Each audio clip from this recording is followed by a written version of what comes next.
Բարև ձեզ, Ստեփան Գրիգորյան, YouTube-յան ալիքի մասնակիցներ։ Ողջունում եմ ձեզ բոլորիդ։ Մենք շարունակում ենք մեր աշխատանքը, այսօր հունվարի 9-ն է։ Այսօր էլ ես անդրադառնամ Միացյալ Նահանգների նախագահ Դոնալդ Տրամփի գլոբալ քաղաքականությանը։ Իրոք լրջագույն քայլեր արեց Դոնալդ Տրամփը վերջի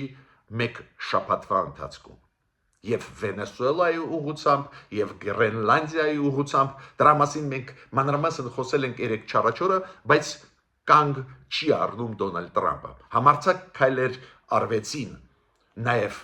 Ռուսաստանի դեմ, դրանց մասին անպայման պետք է հիմա խոսենք այսօր,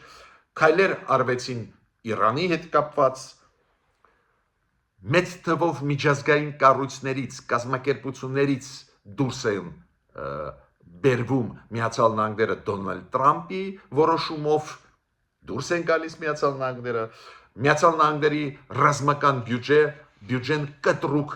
աճ է գրանցում, այդ որոշումները ընդունվել են Միացյալ Նահանգների նախագահ Դոնալդ Տրամփի կողմից։ Ակնհայտ երևում է, որ Միացյալ Նահանգները ուզում են գլոբալ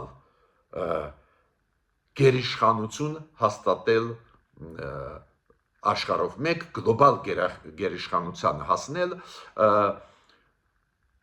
գոնե ձևակերպեմ այդպես, մեծ ազդեցությունը ունենալ, ուժեղացնել գրեթե բոլոր մեր երկրագնդի կարևորագույն կետերում, ռեգիոններում, տարածաշրջաններում։ Դա համաշխարհային գերիշխանության փորձ է արվում Միացյալ Նահանգների կողմից, պարզ է, մենք պետք է ուշադիր հետևենք այդ զարգացումների։ Օրինակ, 3-4 օրը ես մանրամասն պատմեցի ձեզ ինչի հետ է կապված, որ Միացյալ Նահանգները արեցին լրջագույն քայլեր Վենեսուելայի դեմ, ձերբակալեցին Վենեսուելայի նախագահին տարան Միացյալ Նահանգները, լրջագույն ճնշում հիմա գնում է Գրենլանդիայի եւ Դանիայի վրա, որ Գրենլանդիան դառնա մի մասը Միացյալ Նահանգների։ Հիշում եք, մենք բացատրեցինք, որ դա կապված է նրա հետ, որ Ամերիկայի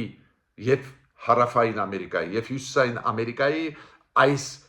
գոտին դա ազդեցության գոտի է Միացյալ Նահանգների, Դոնալդ Տրամփը մոտավորապես այդպես է քաղաքականություն վարում ու իրենք ասում են, որ Մոնրոյի այդ դոկտրինով ենք շարժվում, այդ մեր ազդեցության գոտինն է, բայց վերջի 2 օրվա քայլերը, նաև ռազմական բյուջեի կտրուկ աճը, նաև Ռուսաստանի դեմ մի քանի քայլեր արված, նաև Իրանի հետ քայլեր արված, ցույց են տալիս, որ միանշանակ երևում է, որ Դոնալդ Տրամփը գնում է դեպի գլոբալ գերիշխանություն։ Կստացվի թե ոչ, կհերիքեն ռեսուրսները թե ոչ, դրա մասին նաև այսօր կխոսենք։ Անպայման ես այսօր ուզում եմ անդրադառնալ 1-2 շատ ուշագրավ հայտարարությունների, որը արեց Հայաստանի Հանրապետության վարչապետը Նիկոլ Փաշինյանը։ Ուրեմն սկսում ենք մեր այսօրվա աշխատանքը։ Շատ կարևոր քայլ արեց Դոնալդ Տրամփը ուղիղ 1 տարի առաջ, երբ որ ինքը հունվարի 20-ին հաստատվեց որպես նախագահ Միացյալ Նահանգների։ Կոպիտ ասած, իր լիազորությունները մտան ուժի մեջ։ Հիշում եք, առաջի իր որոշումներից մեկը եղել է նա, որ Միացյալ Նահանգները պետք է դուրս գան մի շարք միջազգային կառույցներից։ 30 միջազգային կառույց կապված ՄԱԿ-ի հետ դուրս եկավ Միացյալ Նահանգները, մի տարի առաջ սկսեցին պրոցեդուրան, տարին անցավ, հիմա դուրս են գալիս Միացյալ Նահանգները եւ 31 միջազգային կազմակերպություն ՄԱԿ-ից դուրս։ Ուրեմն 61 միջազգային կառույցներից դուրս եկան Միացյալ Նահանգները։ Դոնալդ Տրամփը չի համարում ճիշտ ծախսանել Միացյալ Նահանգների ժողովրդի կողմից այս կառույցներում, որոնք ոչ մի օգուտ չեն տալիս, օրինակ առողջապահության այս գործակալությունը կամ այդ ինստիտուտը, որը կա ՄԱԿ-ի շրջանակներում, դրանից դուրս եկան Միացյալ Նահանգները։ ՅՈՒՆԵՍԿՕ-ից, որը նաև ստորաբաժանումն է ՄԱԿ-ի, դուրս եկան Միացյալ Նահանգները։ Փախստականների հարցերի այդ կոմիտեներից ՄԱԿ-ի, կլիմայի հետ կապված ՄԱԿ-ի մի քանի ստորաբաժանումներից դուրս եկան Փարիզյան կլիմային պայմանագրից դուրս եկան Միացյալ Նահանգները ուրեմն մենք տեսնում ենք այդ տենդենսը, երբ որ Միացյալ Նահանգները ստանձնած պարտավորությունները տարբեր ոլորտներում եւ ՄԱԿ-ի շրջանակներում եւ տարբեր տարածաշրջանային կազմակերպությունների շրջանակներում այդ պարտավորություններից հրաժարվում են Միացյալ Նահանգները ու այդ ծախսերից լուրջ քայլեր են շատ դա խոսում են դրա մասին որ Միացյալ Նահանգները հրաժարվում են շատ ու շատ դաշնակիցներից հրաժարվում են շատ ու շատ գործընկերներից քանի որ դուրս են գալիս հենց միջազգային կառույցներից որտեղ կան ու եղել են Միացյալ Նահանգների դաշնակիցները կամ գործընկերները դա է ինձ հուշում որ Միացյալ Նահանգները ուզում են գնալ այն ճանապարհով որ գերիշխանություն հաստատեն գլոբալ աշխարհով մեկ կամ գերիշխանություն զգալի մասի ռեգիոնների վրա հաստատեն այդ ճանապարհով են գնում մյուսը ինչի վրա ուզում եմ ձեր ուշադրությունը դարձնել պարզ է եթե Միացյալ Նահանգները հավակնություն են ցուցաբերում իրոք լուրջ քայլեր անել այն պետությունների նկատմամբ, որոնք վտանգ են Միացյալ Նահանգների համար, կամ այն ռեժիմների նկատմամբ, որոնք վտանգ են, ու դա մենք տեսանք Վենեսուելայի դեպքում, երբ որ Մադուրոին ձերբակալեցին տարան, հիմա դատում են Միացյալ Նահանգներում, պարզ է, դու պետք է ունենաս հզոր բանակ, ունենաս հզոր ուժային կառույցներ ու դա պետք է լրջագույնս ֆինանսավորես։ Ուրեմն այս տարվա Միացյալ Նահանգների բյուջեն, դուք գիտեք, մի քիչ ավելի մեծ է 1 տրիլիոն դոլարի ահռելի թիվ 1 տրիլիոն դոլար բայց Միացյալ Նահանգները հայտարարեցին Դոնալդ Տրամպը հայտարարեց բարի բուն իմաստով այդ 3-4 օր էր որ 2027 թվի ռազմական բյուջեն կլինի 1.5 տրիլիոնանոց 1.5 տրիլիոն դոլարի դες կտրուկ կաչի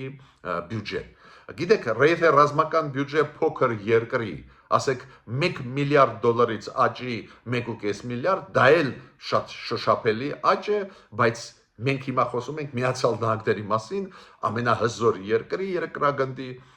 ուրեմն ռազմական բյուջեի 1 տրիլիոն դոլարից ավելացումը 50 տրիլիոնով դա ահռելի մեծ գումար է ու պարզ է դա պատահականություն չի դա հենց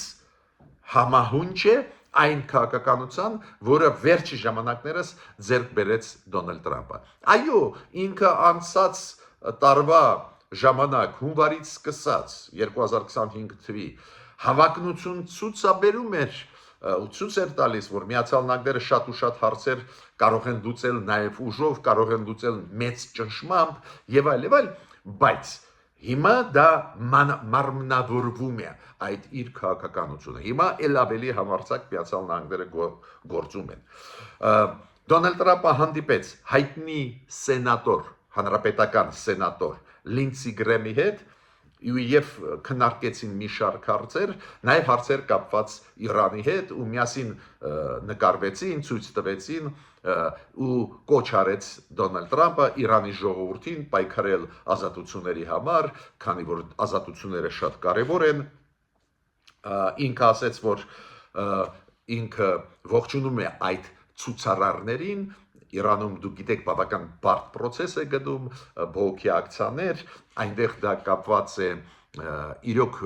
տնտեսական բավական ծանր վիճակի հետ ու Դոնալդ Տրամպը դիմեց Իրանի ժողովրդին, որ պայքարի իր ազատությունների համար հիմա Դոնալդ Տրամպը նաև զգուշացրեց, որ եթե մարդկանց սկսեն սպանել, այդ դեպքում Միացյալ Նահանգները շատ ուժեղ կհարձակվեն Իրանի վրա, իշխանությունների վրա։ Ու ինքը համարում է, որ բավական ծանր է վիճակը Իրանի իշխանությունների։ Հիմա ես չեմ ուզում խորանալ Իրանում ընթացող process-ների վրա, դուք գիտեք, իրոք գնում է մեծ թվով ու շատ տեղերում Իրանի, շատ քաղաքներում բողոքի ակցիաներ, առաջի հերթին դա սոցիալական ծանր պատճառով է, առաջի հերթին տնտեսական ծանր վիճակ է ու Պարզ է մարդիկ ոտի կանգնեցին, պահանջում են կառավարությունից որոշումներ, պարզ է որ մեծ process-ի ժամանակ նաև բռնություններ, փաստեր կան, նաև սպանված մարդիկ կան, դժբախտաբար պետք է ասեմ, ու Տրամպը սպառնում է Իրանին։ Ինչ է դա նշանակում, որ Տրամպը չի սահմանափակվում ամերիկյան մայր ցամաքով, չի սահմանափակում, ասենք Վենեսուելայով, Կոլումբիայով կամ Գրենլանդիայով, Գրենլանդիան, դուք գիտեք, հյուսիսային Ամերիկայի մի մասն է։ Ինքը նաև հավակնություն է ցուցաբերում այլ կարևորագույն այս երկրագնդի տարածաշրջանների հետ կապված։ Ու այս դեպքում Իրանի մասին է խոսքը։ Մյուսը Միացյալ Նահանգների ռազմական նավերը ձերբակալեցին ռուսական լցանավը, որը տեղափոխում էր Վենեսուելայի նավթը, տեղափոխում էր, չգիտեմ, պետք է Մուրմանսկ հասներ, թե որտեղ, բայց Վենեսուելայի, գիտեք, նավթը սանկցիաների տակ են ամերիկացիների, ամերիկացիք զգուշացնում են, որ Վենեսուելան իրավունք չունի իր նավթը առանց Ամերիկայի ծախել, այլ տեղեր ուղարկել ու հետևում են հիմա Միացյալ Նահանգների ռազմանավերը հետևում են, որ Վենեսուելայից դուրս չգա նավթը, որ լցանավի կամ որ երկրի դրոշի տակ էլ չլինի։ Հիմա այդ լցանավը դուրս եկավ, դրեց ռուսական դրոշ, այդ լցանավը, բայց ամերիկացիք ձերբակալեցին այդ լցանավը։ Այդ լուրջ քայլ էր, քանի որ ռուսական այս լցանավերը, տանկերները իրանք միշտ պաշտպանված են ռուսական ռազմական նավերով։ Ու այդ ռազմական նավերը Ռուսաստանի նաև Սյուզանավ կար այնտեղ, այդ Ատլանտյան օվկիանոսում շատ մոտ Իսլանդիայի այդ կղզու, շատ մոտ էին, բայց ռուսական ոչ Սյուզանավը, ոչ ռազմական նավերը չհասան, չաջակցեցին ու այս լցանավը, տանկերը ռուսական ձերբակալեցին ամերիկացիք։ Ավելին ամերիկացիք ասում են, որ այդ լցանավի նաև լցանավի այս մարդիկ, ովքեր այդ լցանավը աշխատացնում էին ու տեղափոխում էին նավթը Վենեսուելայից դեպի Ռուսաստան, այս մարդկանց, այս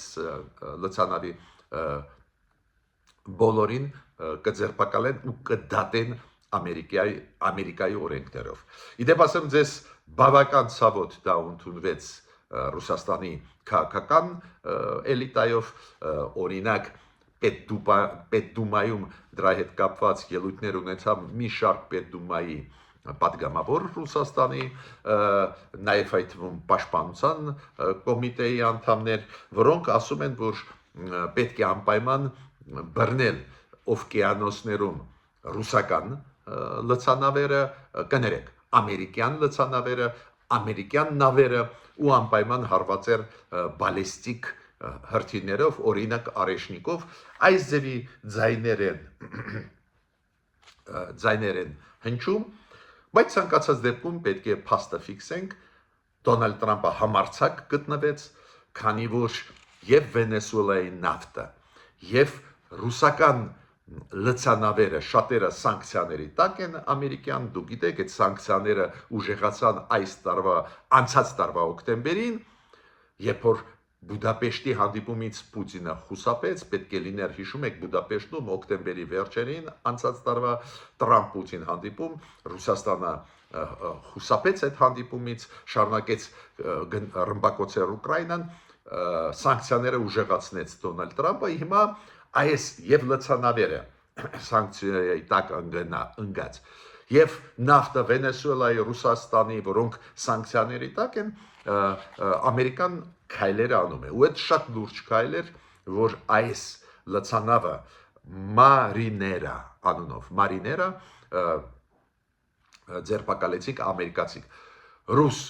զինվորական կամ ռազմական նավը եւ Սյուզանավը ոչ մի բան չհամարձակվեցին անել, դա ցույց է տալիս, որ իրոք հզոր են ամերիկացիք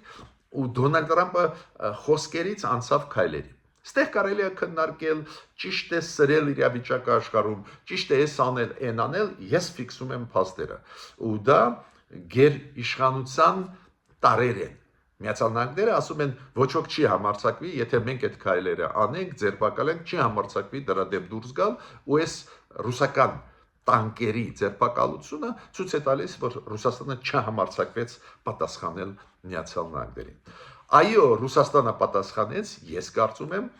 ոնց 3 ուշ գիշերը Ռուսաստանը ռմբակոծեց իր բալիստիկ հրթիռներով, իրանք ասում են դա Արեշնիկ անունը դրեցին, դրանով ռմբակոծեցին Լվով քաղաքը, Լվովում գտնվող ինչ որ գործարաններ, դա իրանք կարող են անել, բայց չհամարձակվեցին պատասխան տալ ամերիկացի զինվորականների։ Հիմա սենատոր Գրեմը, որի մասին նոր ես ասեցի, Լինսի Գրեմը, որը հանդիպեց Թրամփի հետ, քննարկեցին եւ Իրանի հարցը, եւ ամենակարևորը, սենատոր Լինսի Գրեմը ասաց, որ այդ հանդիպումից հետո Դոնալդ Թրամփը տվեց կանաչ լույս, կանաչ ճանապարհ նրան, որ այն հայտնի սանկցիոն օրենքը Ռուսաստանի դեմ ուղված, այդ սանկցիաների փաթեթի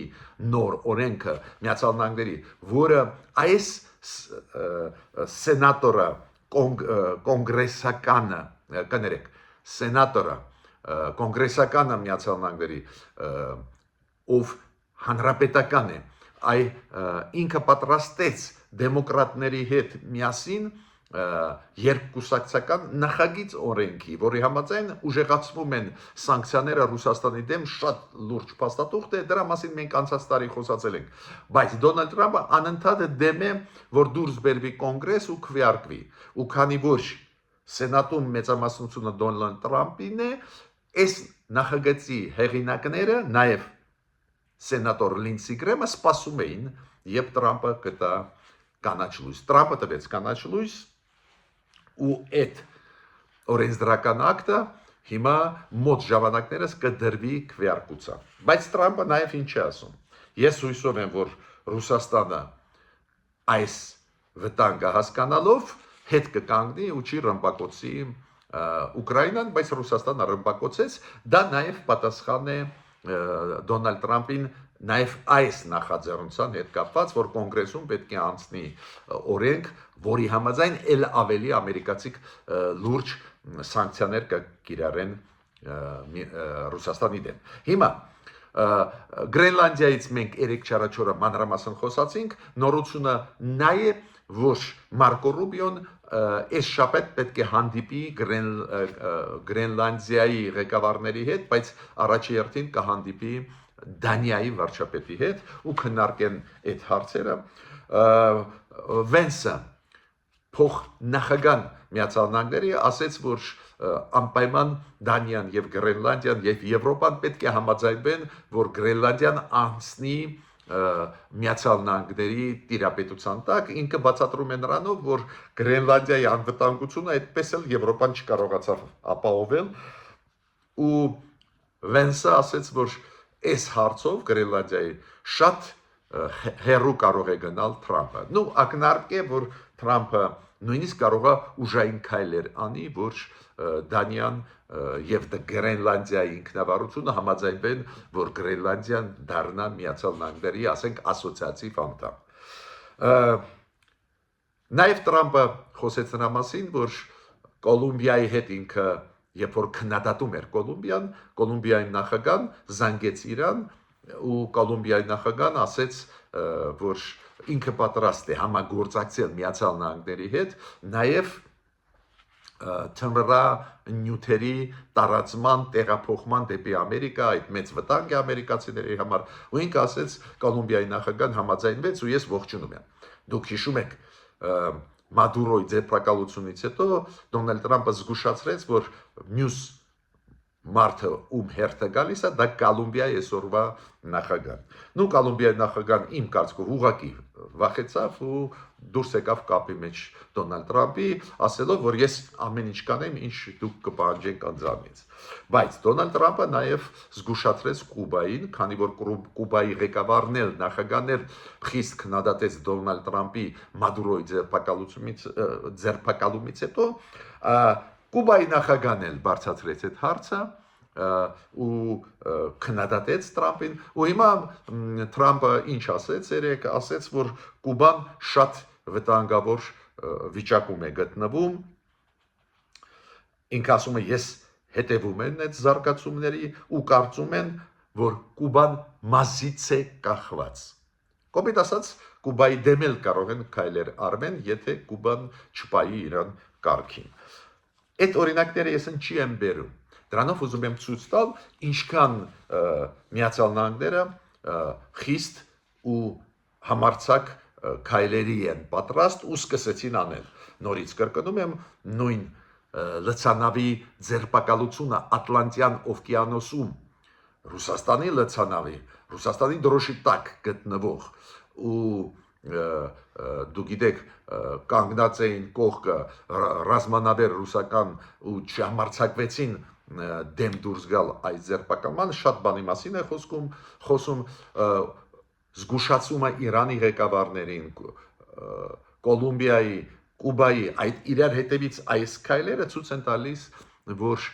Դոնալդ Տրամփը շատ կտրուկ է տրամադրված գերաշխանությունը հաստատելու համար, ով դուրս կգա դեմ, պարզ է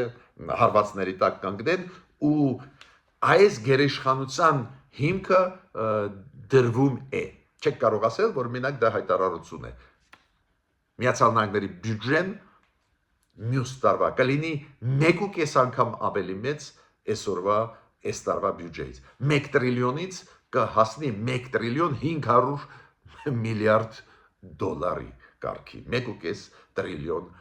դոլարի կարգի, պատկերացնում եք դա ինչ է նշանակում։ Ինչու ես մանրամասն դա ասում եմ, պարզ է Միացյալ Նահանգների ցանկացած քայլ պետք է ուսումնասիրել, քանի որ այդ ամենահզոր երկիրն է,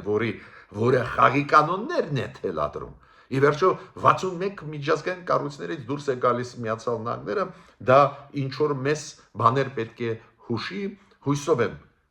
որ կառավարությունը հետևում է այդ process-ներին, նույնիսկ չարձագանքելով նույն Վենեսուելայի process-ին, նույնիսկ չարձագանքելով այն սպառնալիքի, որը հնչում են Թրամփի կողմից Իրանի նկատմամբ, մեր կառավարությունը ստեղ նեյտրալ է պահում, միգուցե դա նույնիսկ ճիշտ է, բայց պետք է հետևես այդ զարգացումներին, քանի որ այդ զարգացումները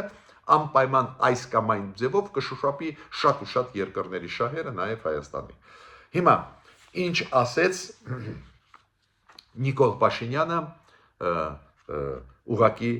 երեք։ Նիկոլ Փաշինյանը անդրադարձավ այն թեմային, որը կապված է Գարեգին երկրորդի հետ, դու գիտեք ինքը ասում է Կտրիչ Ներսեսյան, ինքը չի ճանաչում Գարեգին երկրորդին որպես կաթողիկոս, ղեկավար հայ առաքելական եկեղեցու ու ինքը անում է քայլեր, որ Կտրիչ Ներսեսյանը հրաժարական տա ու իրան ասեցին, բայց եթե չտա հրաժարական, եթե չուզենա, Նիկոլ Փաշինյանը ասեց, որ ոչ ոք չի ուզում հրաժարական տալ, Սերժ Սարգսյանն էլ չէր ուզում հրաժարական տալ, բայց վերջում հրաժարական տվեց։ Այդպես ինքը ասում է մթնոլորտ կստեղծենք, որ Կտրիչ Ներսեսյանը կփոխի իր կարծիքը ու հրաժարական կտա։ Ես նաև ուզում եմ ասել, որ շատ են հիմա վերլուծություններ աշխարհով մեկ ամենահայտնի անալիտիկ կենտրոններից, նաև հայտում ամերիկյան ու շատ կարևոր վերլուծությունները արվում են, տպվում են Եվրոպայում, Միացյալ Նահանգներում առաջերտին կապված այս զարգացումների հետ աշխարհում։ Ու հաճախ ես հանդիպում եմ այն փաստի, որ Ռուսաստանը գցում է իր դաշնակիցներին։ Չի կարող աջակցել կամ չի ուզում աջակցել ու այդ վերլուծությունների մեջ շատ ու շատ հոդվածներ կան, որտեղ դա կա, վերջի հոդվածը դա Washington Post-ում էր, որտեղ որ ասվում է, որ Ռուսաստանը կորցրեց Հայաստանը, Սիրիային կորցրեց, հիմա Ռուսաստանը կորցրեց Վենեսուելային։ Կոպիտ ասած իրանք ասում են Ռուսաստանը չի աջակցում իր դաշնակիցներին, ինչի մասին մենք վաղուց է ասել ենք, վաղուց է, որ Ռուսաստանը մեզ գցեց 2020 թվին, Ռուսաստանը գցեց Սիրիային մի քիչ ավելի ուշ, հիշում եք, երբ որ Բաշար Ասադը փախավ Մոսկվա, չաջակցեցին, նվիրեցին Թուրքիային, Սիրիան։ Հիմա պատճառները տարբեր են, թուլացած է Ուկրաինայի պատերազմում տանելով կամ իրոք չի ուզում աջակցել, ես կարելի է վերլուծել, բայց տեսակ բոլորը ֆիքսեցին այն, ինչի մենք մասին խոսում ենք։ Ռուսաստանի հետ հիմա գործ ունենալը վտանգավոր է։ Ռուսաստանը օգտագործում է իր դաշնակիցներ իր հարցերը լուծելով ու գցում է կրակի մեջ նույն Վենեսուելային հիշում եք Ռուսաստանը ինչ ասեց, մի քվախեցի Թրամփի դեմ խոսացեք, խոսած Մադուրոն հիմա որտեղ է գտնվում։ Ռուսաստանը օգնեց, Ռուսաստանը իր տանկերը չպաշտպանեց Ամերիկայի զորքերից։ Ուրեմն զարգացումները լուրջ են գնում աշխարհում, պետք է հետևենք ուշադիր, դա շատ կարևոր է մեզ համար, որ մեր հայությունը զինված լինի օբյեկտիվ ինֆորմացիայով, հասկանա ինչ է կատարվում, միշտ այդ դեպքում դու ավելի ադեկվատ ես արձագանքում ու կարող ես պաշտպանել քո շահերը, այստեղ խոսքը գնում է եւ սփյուռքայության օջախների մասին, եւ Հայաստանի Հանրապետության մասին որպես պետություն անկախ։ Ես ավարտեցի իմ ելույթը, միշտ նոր հանդիպումներ։